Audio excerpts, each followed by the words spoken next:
ఏ పడొచ్చినా మాకు 160 ఈ కౌంటర్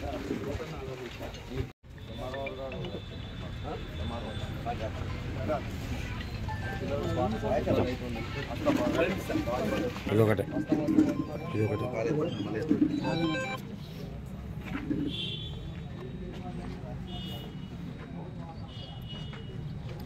వీళ్ళు వాళ్ళకి ఇంజక్షన్ దొరికిందా లేదు సార్ ఫస్ట్ నోటీస్ రావడమే అదే ఈ సూట్లో వాళ్ళకి ఇంజక్షన్ దొరికిందా అంటున్నా రాగవయా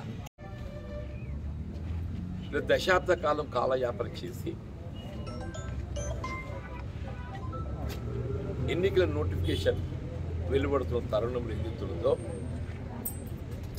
గృహలక్ష్మి అని చెప్పిన కొన్ని మంజూరీ పత్రాలు కల్పింప చేయబడినప్పటికీ వాటికి సంబంధించి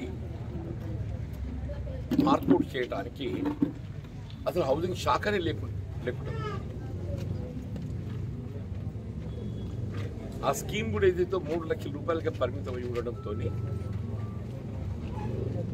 రాష్ట్రంలో కొత్తగా ఏర్పడినటువంటి కాంగ్రెస్ ప్రభుత్వం ఇవాళ హౌసింగ్ కార్యక్రమం 5 లక్షల రూపాయలతో అమలు చేయాలని చెప్పని తలపెట్టడం దానికి సంబంధించి వీళ్ళు ముఖ్యంగా ఏదైతుందో ప్రభుత్వం అమలు చేసి తలపెట్టి ఏ సంక్షేమ కార్యక్రమం అయినా కానీ రేషన్ కార్డుతో ముడిపెట్టబడి ఉంటుంది బిలో పవర్టీ రేషన్ కార్డు గడిచిన దశాబ్ద కాలం కింద అసలు రేషన్ కార్డుల ప్రక్రియనే కనుమరుగైపోయింది. అటువంటి బిలో పవర్టీ లైన్ అర్హత సూచించేటువంటి కొలత పద్ధతిలో వైట్ రేషన్ కార్డు సంబంధించి జారీ కొరకు కూడా వాళ్ళు విజ్ఞప్తులు స్వీకరింపు చేయబడే విధంగా ఇవన్నీ కూడా ఏదైతుందో ప్రజానీకానికి అధికారులను అందుబాటులోకి తెచ్చే విధంగా ఉన్న 28 డిసెంబర్ నుండి మన 6th వరకు ఏదైతున్నదో ఈ ప్రజాపాలన కొనసాగుతుంది.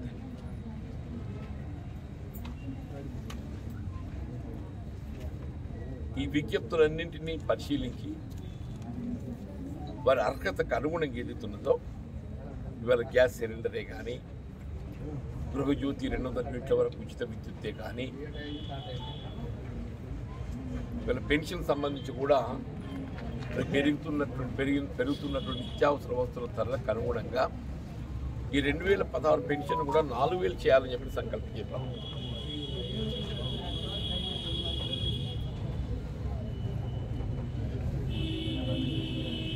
దానికి సంబంధించి కానీ అట్లాగే ఏ పెన్షన్ పొందే అవకాశం లేనటువంటి ఒక ఆడబిడ్డను గృహిణుడు ఎవరున్నా కానీ వారికి 2500 పెన్షన్ సౌకర్యం కల్పింపజేయబడే విధంగా ఇవాళ ఈ మహాలక్ష్మి కార్యక్రమాన్ని ఏదైతే తెర మీద తేవడం జరిగిందో దానికి సంబంధించి కూడా మన విజ్ఞప్తులు సేకరించబడుతుంది. అంటే ఇవన్నీ కూడా వాస్తవంగా ఏదైతుందో ఇంతవరకు నా అనుభవంలో ఏ ప్రభుత్వం కూడా ఏదైతుందో ఏర్పడ్డ ఆనాడు వైఎస్ రాజశేఖర రెడ్డి గారు 24 గంటల్లో ఉచిత విద్యుత్ కార్యక్రమాన్ని అమలు చేసిందంటే 2004లో 24 గంటల్లో ఉచిత విద్యుత్ కార్యక్రమాన్ని అమలు చేయడం జరిగింది. మళ్ళీ వీళ్ళ 48 గంటల్లో ఏదైతే ఉందో మహిళలకు ఈ ఉచిత బస్సు ప్రయాణ రవాణా సౌకర్యం ఏదైతుందో ఇది అమలు చేయడం జరిగింది. గతంలో ఏదైతుందో అంటే గత ప్రభుత్వ హయాంలో అర్హత ఉండి కూడా వారి అర్హతకు అనుగుణంగా పెన్షన్ లబ్ధి పొందనేటువంటి వాళ్ళు కూడా దాదాపు 25% వరకు ఉన్నారంట. ఇప్పుడు 57 సంవత్సరాలు మనకు అర్హత కొలతబద్దున్నాయి. 57 సంవత్సరాలు క్రాస్ అయ్యి పెన్షన్ లబ్ధి పొందనటువంటి వాళ్ళు, లబ్ధి మంజూరు కానటువంటి వాళ్ళు చాలామంది ఉన్నారు. ఉదాహరణ చెప్పండి. అట్లా ఈ బీడీ కార్మికులకు ఏదైతున్నదో 2014 జూన్ తదుపరి బీడీ కార్మికురాలిగా గుర్తింపు పొందగలిగినప్పటికీ బీడీ కార్మికురాలిగా గుర్తింపు అంటే ప్రావిడెంట్ ఫండ్ నమోదు చేసుకోబడి ఉండినప్పటికీ కూడా 2014 తదుపరి గుర్తింపు పొందినటువంటి వాళ్ళకి ఎవరికి పెన్షన్ ఇవ్వడం జరగలేదు. ప్రక్రియ కూడా ఏదైతుందో ఇవాళ మీకు 3 వారాల లోపల 20 days లోపల ఈ ప్రక్రియ ఆరంభించింది. ఇదివరకు గతంలో ఎప్పుడు కూడా ఈ విధంగా జరగలేదు.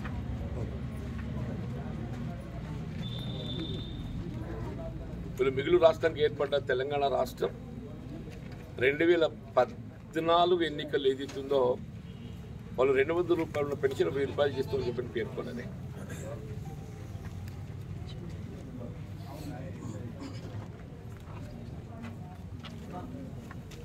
జూన్ 2కు ప్రభుత్వం అధికారానికి వస్తే వాళ్ళు 1 అక్టోబర్కి అమలు చేశారు. అంటే జూన్, జూలై, ఆగస్టు, సెప్టెంబర్ 4 మాసాలు సమయం తీసుకున్నది.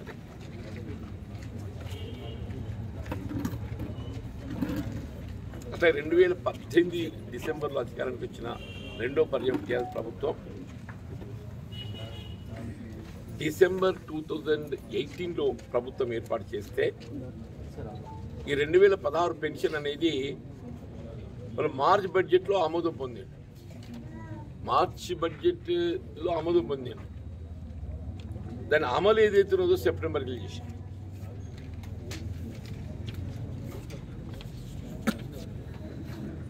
అంటే ఎన్ని మాసాలు తీసుకుంటున్నాడు అన్న జనవరి, ఫిబ్రవరి, మార్చ్, ఏప్రిల్, మే, జూన్, జూలై, ఆగస్ట్ 8 నెలలు తీసుకుంటారు. వీళ్ళు ఇవాళ ఏదైతే ఉందో ఏమో ఇంకెప్పుడు ఇస్తారు అని అంటే నాకు అది ఆశ్చర్యం కలుగుతుందని చెప్పి అంటున్నాను.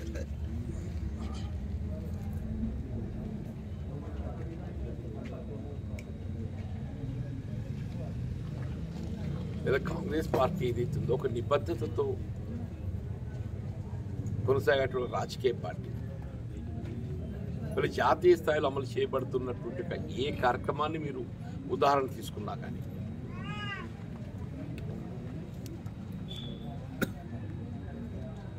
ఇవాళ ఎన్ఓరిజిఎస్ కాంగ్రెస్ పార్టీ ఆరంభింపజేసింది. విద్యా హక్కు చట్టం కాంగ్రెస్ పార్టీ ఆరంభింపజేసింది. Right to information act Congress party ఆరంభింపజేసింది. నిరుపేద వర్గాలకు ఇండ్ల నిర్మాణ కార్యక్రమాన్ని కాంగ్రెస్ పార్టీ ఆరంభింపజేసింది. మీరు ఏ కార్యక్రమం తీసుకున్నా కానీ కాంగ్రెస్ ఏదైతుందో వాళ్ళు చేపట్టే కార్యక్రమం తప్ప వేరే ఏ రాజకీయ పార్టీ ఇంతవరకు ఒక కొత్త కార్యక్రమం చెప్పట్లేదు. Congress party has got it's commitment. ప్రజల పట్ల ఏదైతుందో వాళ్ళకు ఒక కమిట్మెంట్, చిత్తశుద్ధి. దాని నిదర్శనమే వీళ్ళ ప్రజాపాలన అని చెప్పంటారు. దాని నిదర్శనం వీళ్ళ ప్రజాపాలన అని చెప్పంటారు. రాబోయే కాలంలో ఈ 6 గ్యారంటీలకే పరిమితం కాకుండా ప్రజా సంక్షేమానికి సంబంధించిన ఏ ఇతర కార్యక్రమ ప్రణాళికైనా కానీ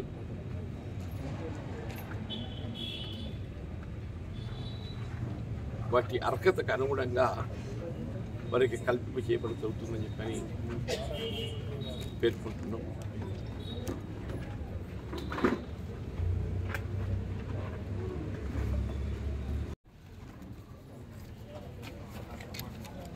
ఇప్పుడు ఈ కాళేశ్వరం ప్రాజెక్టు సంబంధించినటువంటి యొక్క అవకతవకలు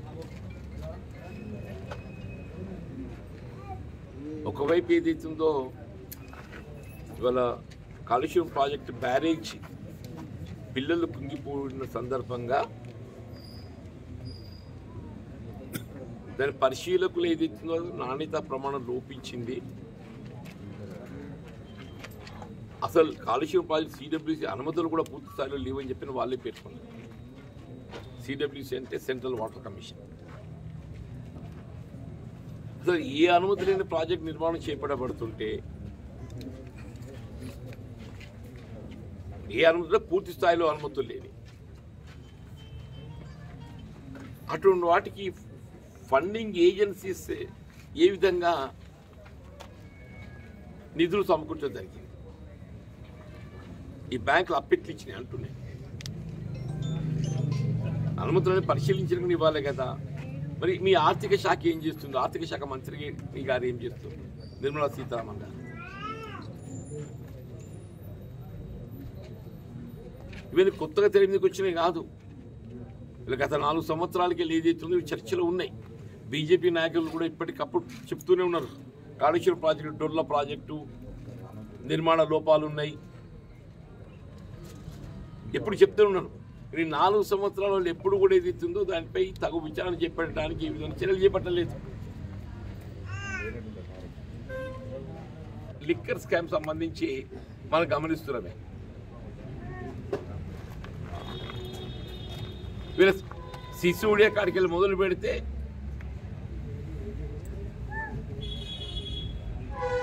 ఇవాళ అరవింద్ కేజ్రీవాల్ను కూడా విచారణ చేస్తున్నారు. సిసోడియానైతే అరెస్ట్ చేసి జైల్లో పెట్టింది. సిసోడియా అంటే అప్పటి ఢిల్లీ ప్రభుత్వ మంత్రి, ఉప ముఖ్యమంత్రి అనుకుంటే, ఉప ముఖ్యమంత్రి సిసోడియా. మరి కవిత గారికి వచ్చే వరకు ఏదైతుందో ఎందుకు మీరు నాంచుతున్నారు అని చెప్పి అంటున్నా. కవిత గారికి వచ్చే వరకల్లా మీరే అన్ని ఆధారాలు చెప్పి మీరే చెప్తారు. మేము చెప్పేది కాదు, ఇదే బీజేపీ నాయకులు చెప్తారు. అంటే ఏంటి? సిబిఐ విచారణ అనేది ఏదైతుందో ఇవాళ కాళేశ్వరం ప్రాజెక్టుకు సంబంధించి సిబిఐ విచారణ కోరటం లోపల ఉద్దేశం ఏంటంటే ఇలా కేసీఆర్ అనే వాడిని లొంగ తీసుకోవడానికి కొరకు వాళ్ళ ఆలోచన. ఏ విధంగా కవిత లొంగ తీసుకోవడం జరిగిందో కేసీఆర్ లొంగ తీసుకుంటే మెదడు కూడా చూడాలి.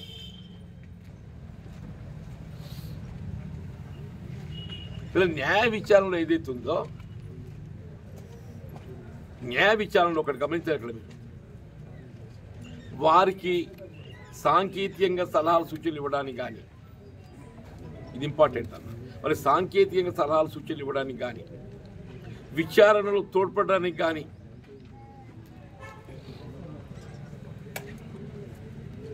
మరి ఏ ఏజెన్సీనైనా వినియోగించుకున్నట్టు ఆస్కారం, అవకాశం వాళ్ళకు ఉంటుంది. వాళ్ళు విచారణలో అవసరమైనచో they can seek the assistance of the CBI also. మీరు వాస్తవాలు వెలికి తీయడానికి అవసరమైతే సిబిఐ యొక్క సలహాలు, సూచనలు, వారి యొక్క ఇన్వెస్టిగేషన్లో విచారణలు తోడ్పడటానికి వాళ్ళ సలహా సూచనలు పొందే అవకాశం ఉంది. They are not prevented. Judicial inquiry is not prevented. Judicial inquiry ki జారీ ఉత్తర్వులు ఏదైతుందో మీరు సిబిఐని సంప్రదించవద్దు అనుమతి ఉండదు. దాంట్లో వాళ్ళు ఏమనుకుంటున్నారు బీజేపీ వాళ్ళు? వాళ్ళ అవసరాన్ని బట్టి వాళ్ళు ఎవరి సలహా సూచనలు పొందొచ్చు అంటున్నారు. సిబిఐ సలహా సూచనలు పొందొచ్చు, స్టేట్ సిబిసిఐడి సలహాలు పొందొచ్చు, విచారణలో స్టేట్ పోలీస్ సలహాలు పొందొచ్చు, వాళ్ళు ఎవరిదైనా వాళ్ళు పొందొచ్చు. ఇక మేమేదైతుందో నిష్పక్షపాతంగా, పారదర్శకంగా విచారణ చేపట్టడానికి న్యాయ విచారణ అనేది అత్యున్నతమైంది అంటున్న న్యాయ విచారణ. అటువంటి దాన్ని మేము చేపిస్తామని చెప్పంటే CBI is nothing but police investigation. CBI is nothing but police investigation. Another central police. Central Bureau of Investigation does mean it's a central police.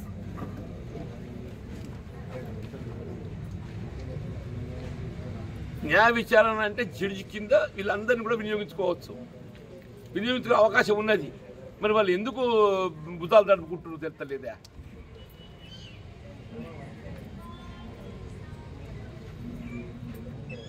దయచేసి ఏదైతుందో అంటే దీంతో బీజేపీ అండ్ బీఆర్ఎస్ యొక్క ఆలోచన విధానం ఏ విధంగా కొంత మనం గమనించవచ్చు. ఏ విధంగా బీఆర్ఎస్ను కాపాడటానికి బీజేపీ సిబిఐని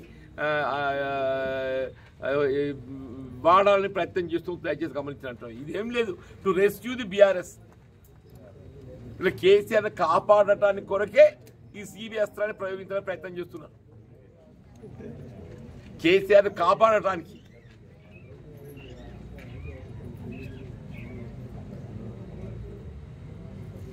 ఏ విధంగా కవిత గారిపై ఉండే విచారణను తొక్కిపెట్టిండ్రో ఏ విధంగా కవిత గారికి ఉన్న విచారణ తొక్కిపెట్టినరో ఒకసారి సిబిఐ ఎంక్వైరీ అన్నట్టయితే కేసీఆర్ మీద విచారణ కూడా అయితే కాళేశ్వరం ప్రాజెక్ట్ సంబంధించిన విచారణ కూడా ఏదైతుందో అస్త్రం వాళ్ళ చేతికి పోతుంది. అస్త్రం వాళ్ళ చేతికి పోయిందంటే పురోగతి అనేది ఏదైతే వాళ్ళ చేతులు ఉంటుంది. అంటే కేసీఆర్ మెడ పట్టుకపోయి వాళ్ళ చేతిలో పెట్టాలి. ఇవన్నీ వాస్తవాలు బయటకు రానియద్దు అన్నట్టు. చూడు దయచేసి గమనించాలి అంటున్నాను. ఇది ప్రజలు గమనించాలి. ఇది ప్రజలు గమనించాలి. న్యాయ కోవిదులు గమనించాలి. న్యాయ కోవిదులు దీన్ని గమనించాలి. మేధావి లోకం గమనించాలి.